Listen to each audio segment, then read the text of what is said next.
McQuestion, for over 28 years talking about things that matter with people who care.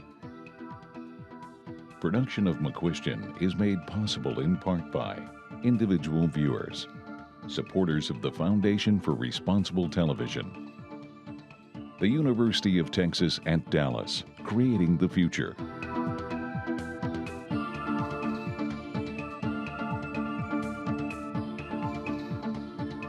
Well, welcome to the program. I'm Dennis McQuestion, and I'm happy to say I'm here with my co-host, Jim Falk. And Jim, unlike many of our programs, I almost feel like you're an expert in this topic of the Arab Spring as opposed to just being a co-host. So why don't you bring that viewer into focus? Well, thank you. I certainly did have a long time in Tunisia. I lived there, as you know, as a high school student, continued to study the country. And the Arab Spring was sparked by the self-immolation of a young Tunisian fruit seller. It led to the overthrow of dictator President Ben Ali, and the protest initiated in Tunisia quickly spread to Egypt, Libya, and Syria, and most recently, Algeria. In October 2019, Tunisia elected a new leader, and what by all accounts was a fair and democratic election. Yet, observers consider the country's outlook uncertain and still fragile. Joining Dennis and me are three experts on Tunisia and the Middle East. Joining us now from Tunisia via Skype is Oussama Ramdani. He's the editor-in-chief of the Arab Weekly, an English newspaper dealing with the Middle East and North African issues. In addition to Mr. Ramdani, you will hear excerpts from recent interviews that I had with Tunisia's ambassador to the United States, Faisal Goua, and also Professor William Lawrence. He's a professor of international affairs and politics at George Washington University. Oussama, I'd like to begin with you because you're there in Tunisia and really lived the experience. Oussama, over the years, there have been other protests. I'm curious why the protest on December 16th of 2010, when Bouazizi self-immolated, why did that lead to the overthrow of the dictator Ben Ali? You're right in the sense that there have been other protests, especially starting a couple of years before that. There have been even other self-immolations weeks before, but nothing that has triggered what the Bouazizi self-immolation did trigger. The self-immolation of Bouazizi, in a way, was the breaking point. It was the spark. The system was not working, and it was the problem of a big political generation gap between a young population that has been hoping that through education it could go places, but it could see and it could feel the frustration of getting a good education but staying unemployed.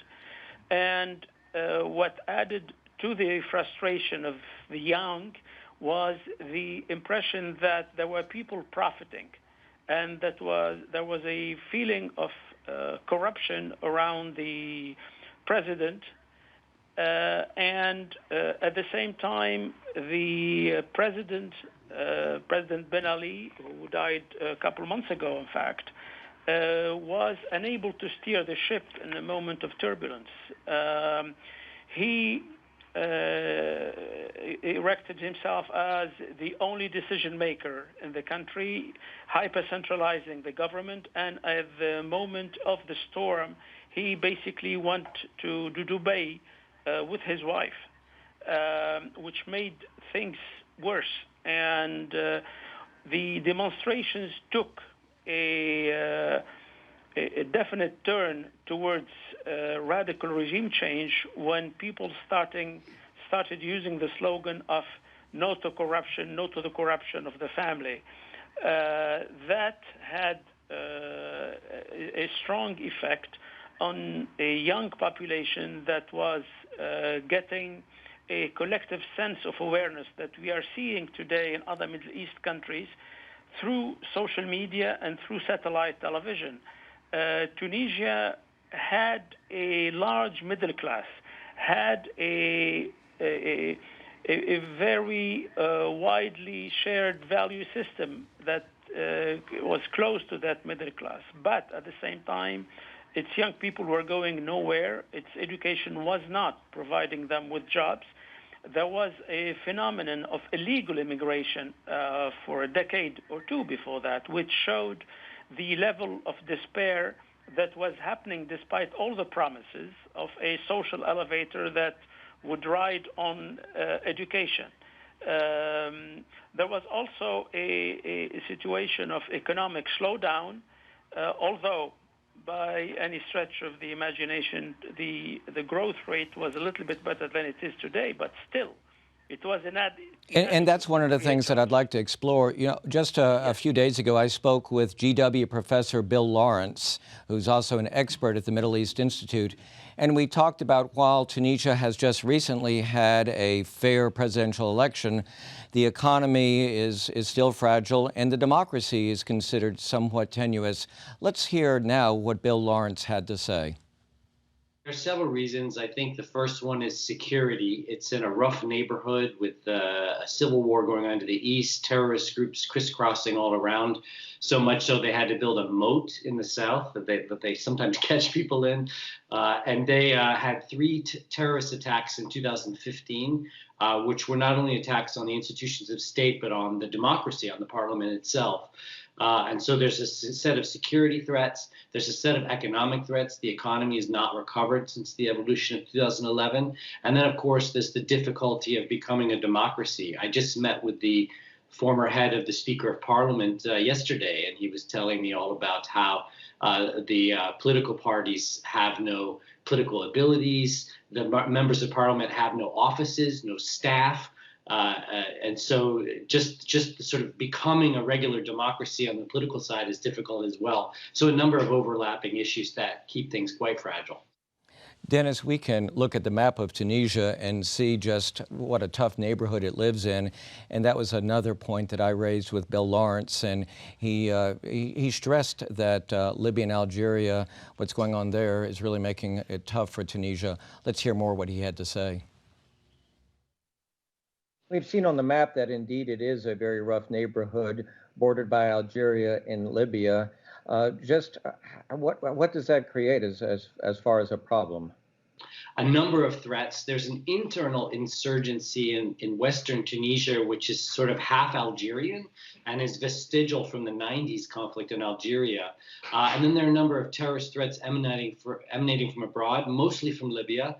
ISIS is still in Libya. They number only 100, according to U.S. government estimates, but 100 is enough to wreak havoc. And the 2015 attacks were perpetrated by ISIS members trained in Libya. There are al-Qaeda vestigial elements in Libya and Algeria, and a number of other bad groups. You may remember the 2013 gas plant attack in Algeria, and that was a third group, that was constituted in Mali, traversed Niger, picked up some equipment and things in Libya, and then attacked in Algeria, and all of that within a stone's throw of the Tunisian border. So, as General Nagata, the former head of the U.S. counterterrorism, said in a speech last year, the Sahel is the area that most keeps him up at night in the world. So, Sama, you're there. How do you see the situation? Are you seeing now a large influx of refugees coming from Libya and Algeria? On refugees from Libya and elsewhere, it's not the Libyans who are coming are a mixed bunch. There are some of them who are well-to-do and they're able to rent in the upper-class suburbs, and others who are less well-to-do and do even farming. The risk of Libya going through a more acute crisis make people occasionally worry about not being able to accommodate the refugees that might come. But even at the worst times of 2010-11, most of the refugees who came and who stayed in tents and stayed in dire circumstances were not Libyan. There were workers who used to work on Libya. But the situation in Libya is not subsiding. It's not calming down. And the situation in Algeria, too, is a matter of concern.